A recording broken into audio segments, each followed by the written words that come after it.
Nous sommes de retour sur le plateau de Casadoc. Très beau film, Papa aux Antilles de Anne-Gaëlle Brault, qui met en évidence de nombreux aspects sur cette problématique du rôle des papas chez nous. Alors, avec nos invités, Raphaël Toussaint, père de famille, Sébastien Chaplon, psychologue clinicien, maître de conférence en psychologie à l'UG, et Nadine Lefaucheur, que nous allons retrouver, sociologue historienne, chercheur également, on peut le préciser, à l'Université des Antilles.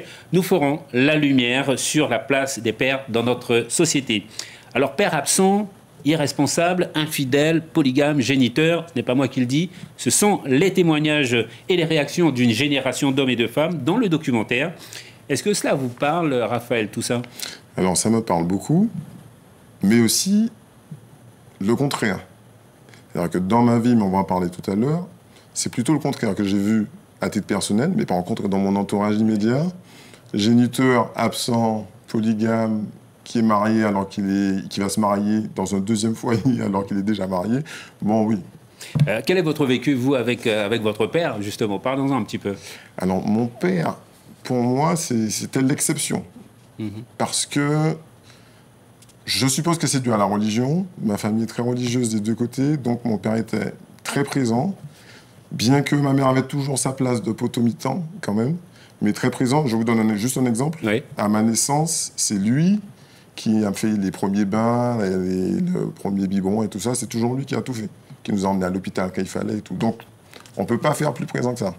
Très bien, merci pour cette première réaction. Une réaction également et analyse de nos experts sur ces témoignages, cette génération que nous avons entendue dans le documentaire. Sébastien Chaplon? Déjà peut-être un retour par rapport à ce que vous venez de dire. En même temps que je vous écoutais, je me disais ça doit être beaucoup plus facile pour vous de venir aujourd'hui sur ce plateau pour parler de on a trouvé le bon profil. Le père que vous avez eu, parce que être père, c'est aussi avoir eu un père. On agit en tant que... Le reportage le montre bien à travers ces différents récits, ces différentes expériences. Devenir père, c'est se construire par rapport au père qu'on a eu ou qu'on a manqué à avoir ou qu'on aurait voulu avoir. Et de ce point de vue-là, il y a des exemples vraiment étonnants. Moi, j'ai été vraiment marqué par l'exemple de cette dame qui parle du père qu'elle a, du père formidable qu'elle a eu, qui exprimait sa paternité et que la société a vraiment envoyé dans ses retranchements. Deux mots également, Nadine Lefaucheur, depuis la Martinique. Ce documentaire avec toutes ces réactions par rapport à l'image du père qu'on a pu ressentir. Bien, écoutez, c'est exactement l'image que nous avons recueillie avec la dernière enquête que nous avons faite avec l'université, qui était justement sur cette question du père et des normes éventuellement spécifiques. Oui. Mais ce qu'on a recueilli, tout le monde, le père, il n'est jamais là, et quand il est là, c'est comme s'il n'était pas là. Je dois dire qu'il y a pas mal de réflexion des professionnels qui m'ont même choquée dans la mesure où, quelque part, ça semblait accepté sans problème comme situation. Oui, dans la société. En tout cas, les chiffres, eux, sont significatifs. J'évoquais dans l'intro le rapport du Sénat qui distingue dans les territoires ultramarins une forte prévalence de monoparentalité. Vous allez le voir pour la proportion de familles monoparentales parmi les familles avec enfants. Cela donne en chiffres dans cette infographie, 59% tout de même en Martinique, 52% pour la Guadeloupe, 46% en Guyane, sur notre territoire. À La Réunion, 25%. 38% pardon, et 25% dans l'Hexagone. Et toujours selon ce rapport, la part des naissances non reconnues par le père est également importante. Vous allez le voir, 54% en Martinique, 63% pour la Guadeloupe. Et là, la Guyane est caracole en tête, 68%, 26% à La Réunion, contre 10% dans l'Hexagone. Nadine Lefaucheur, on va rester avec vous. Comment on explique de tels chiffres ? Alors, il y a beaucoup d'explications qui sont données, qui sont reprises soit de la littérature, soit de formations faites par des formateurs qui n'ont pas forcément toujours fait les recherches historiques ou même lu les travaux historiques. Et donc, généralement, ce qui nous est proposé comme explication, c'est à cause de l'esclavage. Alors, il y aurait beaucoup à dire sur cette question. Soit on présente le père dans les sociétés esclavage comme un étalon, bon, ce qui ne correspond pas du tout à la réalité historique, puisque justement les planteurs ont fait très vite le calcul que ça coûtait moins cher et c'était plus rentable de recourir à la traite que d'attendre que les enfants soient en état de produire. Permettez-moi de vous interrompre. Donc pour vous, ce ne serait pas voilà, dû à ce passé colonial, ce passé esclavagiste. Non, pour vous, non, ça ne tient pas. Pourtant, alors, ça a agité pas mal la discussion dans le milieu, hein, entre les sociologues, les anthropologues. Le débat était agité. Oui, oui, tout à fait. Alors moi, je pense que bien sûr, hein, le passé historique et colonialiste compte. Hein. Personnellement, je pense qu'il compte peut-être davantage dans un certain recours plus fréquent, malheureusement, aux violences dans l'éducation et dans les relations familiales. Peut-être aussi le fait que, alors qu'on mettait l'accent sur le mariage et que le concubinage était considéré comme vraiment indigne d'un peuple civilisé, bon, ce qu'on constate pendant l'esclavage et après, c'est que dans la population antillaise, mais je pense que c'est pareil en Guyane, le mariage vient plutôt consacrer une situation conjugale que la créer. Très bien. Mais voilà. Oui. Par contre, enfin, si je peux continuer un petit peu. Oui, allez-y. Pendant l'esclavage, en fait, les travaux historiques qui se sont beaucoup multipliés ces derniers temps montrent que les personnes en esclavage avaient très souvent une vie de couple, et même étaient très souvent mariées. Les enfants, on connaissait qui était leur père en général. Et aussi, ce qui pour moi est quelque chose que j'ai découvert et qui pour moi me prouve que ce que l'on dit sur l'impossibilité pour les hommes antillais ou guyanais de devenir des pères à cause de l'esclavage n'est pas exact. C'est que, par exemple, en Martinique, il y a eu des travaux qui montrent que les affranchis, après l'abolition, qu'est-ce qu'ils ont fait? Dès qu'ils l'ont pu, ils ont acheté des lopins de terre et il s'est créé une société il y avait une paysannerie, très patriarcale, hein, où c'est le père qui commande. Le père reconnaît les enfants s'il les a pendant la période de concubinage. Il est légitime par le mariage. Il y a très peu d'enfants pas reconnus. Et c'est une société qui a duré quand même au moins une cinquantaine d'années, même voire plus. Où c'est une société qu'on peut appeler tout à fait patriarcale et où on ne retrouve pas, sauf en ville, et peut-être chez les anciens libres de couleur, disons, on ne retrouve pas ce que l'on dit habituellement des familles antillaises. Voilà, c'était important effectivement de vous laisser poursuivre jusqu'au bout de ce développement. Un regard du psychologue clinicien que nous avons sur le plateau, on l'a bien dit à travers Madame Nadine Le Faucheur, cet aspect de l'histoire, on ne la valide pas. Est-ce qu'il n'y aurait pas aussi un impact dû à la société dans laquelle tout simplement nous vivons aujourd'hui? Oui, alors moi je ne suis pas historien, du coup c'était très précis et ça donne envie ça donne envie d'en savoir plus. Mais sur une histoire courte, on est toujours, comme je le disais tout à l'heure, on est toujours père, on est toujours parent, parce que ça vaut aussi pour les mères, par rapport à l'expérience qu'on a eue de nos propres parents. Et donc, il y a toujours un lien à l'histoire. C'est toujours une question de transmission. Et on va toujours répéter quelque chose dans le reportage. Il a toujours été question de transmission. Qu'est-ce que j'ai, notamment, je pense à ce père conducteur de voiture qui pilote avec sa fille et qui parle de son père, un père avec qui visiblement ça n'a pas été simple, mais qui exprime le fait qu'il est allé chercher la paternité chez son père pour pouvoir ensuite devenir père, avec sa fille. Et il y a toujours quelque chose de l'ordre de la transmission et parfois de la transmission qui échoue. Ce que j'observe et ce que le documentaire montre bien aussi, c'est qu'il y a souvent la question, alors c'est dans les Simpsons qu'il est question de coups de poing amortis, c'est-à-dire qu'il y a beaucoup de gens qui ont vécu une expérience d'enfant complexe avec leur propre père, que parfois ils appellent géniteur, mais qui vont réussir, même si c'est pas aussi bien que ce que leur enfant aurait attendu, qui vont réussir à faire mieux ou à faire moins pire. Et il y a quelque chose qui va s'améliorer avec le temps. Alors ça veut pas dire que ça peut pas empirer avec le temps, mais dans les expériences que le documentaire a montré, c'est qu'il y a la volonté de corriger quelque chose de l'histoire. Vous parliez de transmission. On va peut-être l'observer avec notre témoin ce soir, Raphaël Toussaint. Alors vous avez deux enfants. J'ai 2 enfants. Vous vivez maritalement. C'est ça.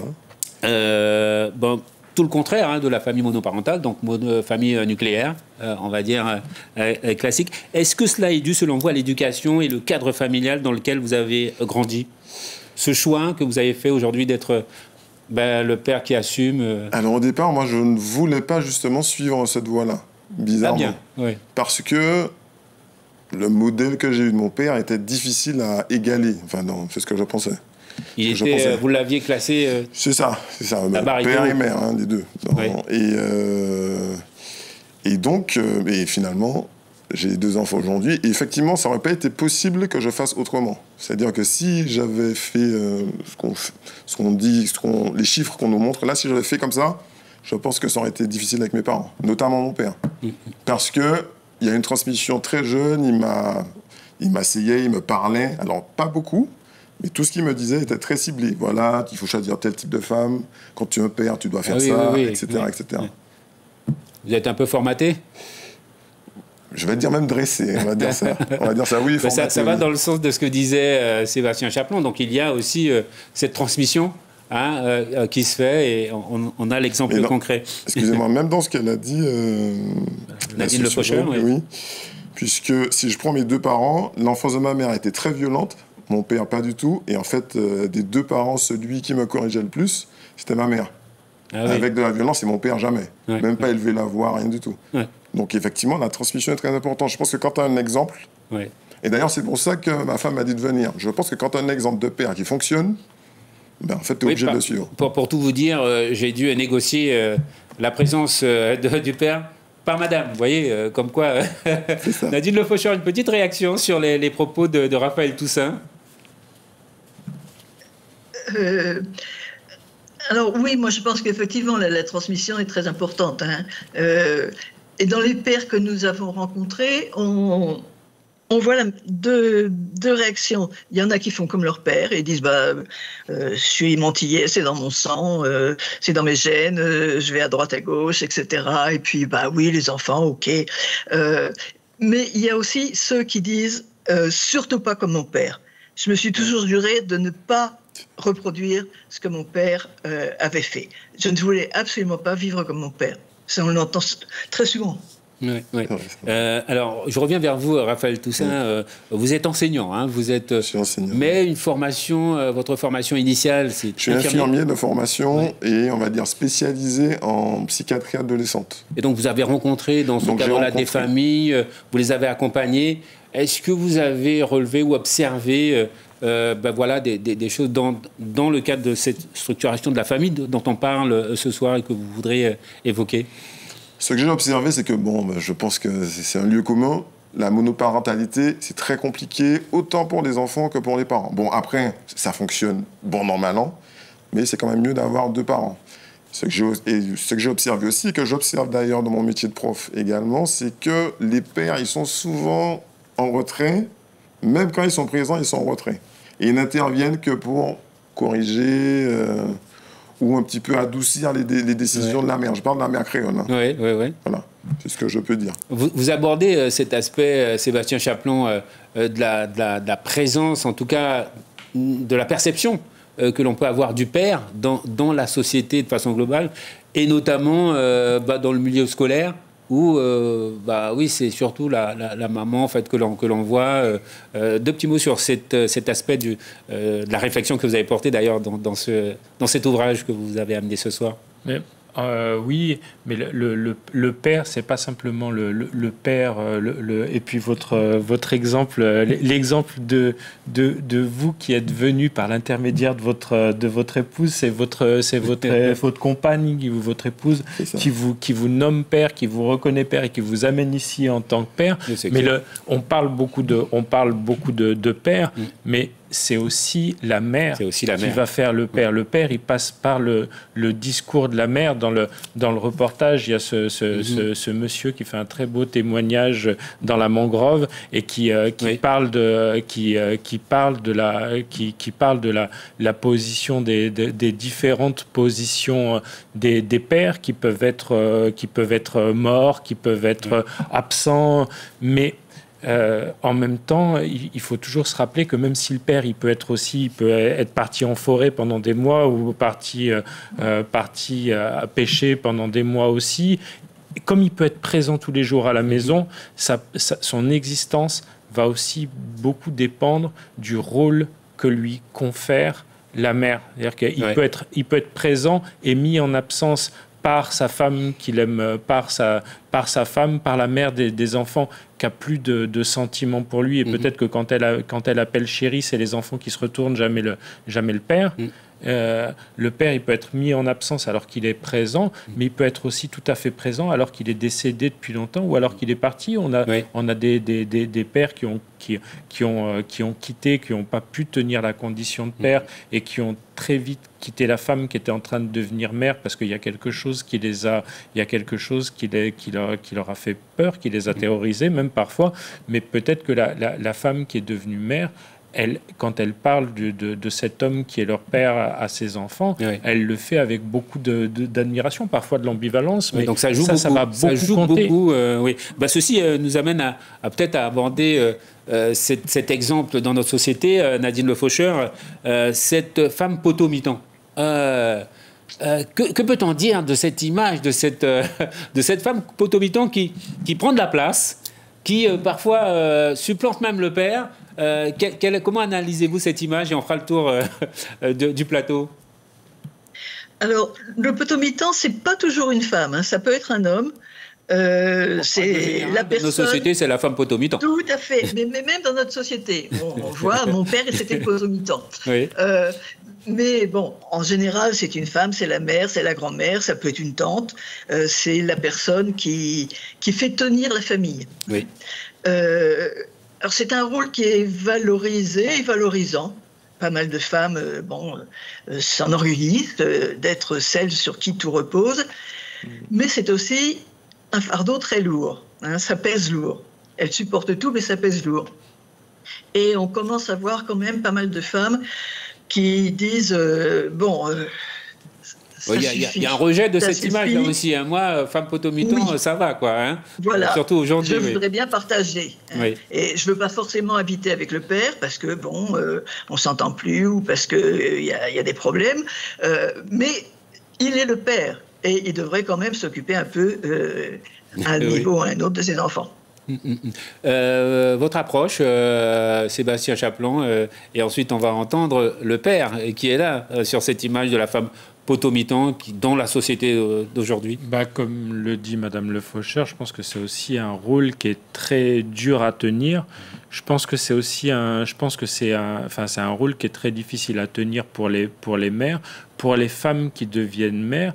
Mais j'ai tendance à penser aussi que c'est cette idéalisation, alors qui change, hein, de la femme potomitan, c'est aussi ce qui va compliquer la place du père. Dans le reportage, tous les pères manifestent bien le fait qu'ils ont à se battre pour devenir père. Pour exister. Et tous les pères, alors là, pour le coup, tous les pères du monde, à un moment, vont devoir se battre pour exister en tant que père face à la mère pour qui l'enfant est devenu une part d'elle-même. À un moment, il va falloir que le père impose sa place en tant que père auprès de cet enfant. Mais pour une femme qui a vécu en tant qu'enfant face à une mère potomitan, qui avait une mère qui était la mère de 6, 7, 8 enfants qu'elle élevait seule, ou même de 2 enfants d'ailleurs qu'elle élevait seule, le jour où cette femme, elle devient mère, elle va devenir mère en s'identifiant à sa propre mère. Et parfois, cette femme, elle aura à côté d'elle un homme qui sera peut-être prêt à devenir père, qui sera comme elle en train de changer d'identité pour acquérir ce statut de père, de parent, pour endosser ce rôle. Mais peut-être que pour cette femme-là, ça deviendra insupportable d'avoir à côté d'elle un père, parce que devenir mère, ça veut aussi dire devenir mère comme sa mère. Et donc le père peut devenir un concurrent gênant. Votre point de vue, Raphaël, tout ça sur cette femme potomitan, cette mère potomitan. Oui, bon, comme ils ont dit, les autres invités, c'est à double tranchant. Ouais. Moi, dans ma vie personnelle, effectivement, on doit négocier. Je dois trouver ma place, elle doit s'ajuster. Aussi, alors je ne vais pas dire pour laisser de la place, parce que bon, une femme, elle porte un enfant 9 mois, elle allait. Bon, après... C'est quand même compliqué je trouve, moi, de faire confiance à un homme, alors que c'est pas on est dans une société qui valorise pas la paternité. Je sais pas s'ils sont d'accord avec moi, mais c'est pas vraiment valorisé. Les hommes, ils sont volages, en fait, tout ce qu'on a dit. Oui. Et donc, quand une femme potomitan doit vivre avec un homme, il faut qu'il négocie. Nous, on négocie. Vous avez une femme potomitan à la maison ? Bien sûr. Bien sûr, mais elle est créole, donc forcément, ça se transmet. Et ce que vous avez dit est très vrai. Elle s'identifie, et mes amis aussi, souvent à leur mère, à leur grand-mère, soit pour faire la même chose, soit pour faire le contraire. Un peu ce que madame a dit aussi. Tout à fait. En tout cas, on voit aujourd'hui de plus en plus des papas de chez nous qui assument leur rôle, qui s'expriment et manifestent justement cette paternité, en allant même parfois devant la justice quand il y a un conflit, séparation, divorce. Voilà, ils sont là, ils assument. Est-ce que l'on peut parler d'évolution ou peut-être... d'une nouvelle génération de papas? On va commencer par Nadine Le Faucheur. Qu'est-ce que vous en pensez? Alors oui, bon, il faut saluer l'existence d'un mouvement qui veut revendiquer la place de père. Bon, en même temps, ça reste très marginal. Et moi, j'ai malheureusement tendance à penser que ça ne s'arrange pas tellement. Et parce que bon, on a essayé de parler de l'esclavage, du colonialisme, etc. Mais je pense qu'il faut aussi parler des conditions socio-économiques actuelles et même démographiques. En France, en Martinique, par exemple, aujourd'hui, à l'âge où on fait couple, où on fait des enfants, eh bien, il y a 7 hommes pour 10 femmes, parce que les femmes partent moins travailler ou étudier ailleurs, un peu moins, et elles reviennent davantage. Et donc, on se retrouve avec plus de femmes que d'hommes à l'âge où on se met en couple. Et comme on n'est pas officiellement polygame, on l'est en fait.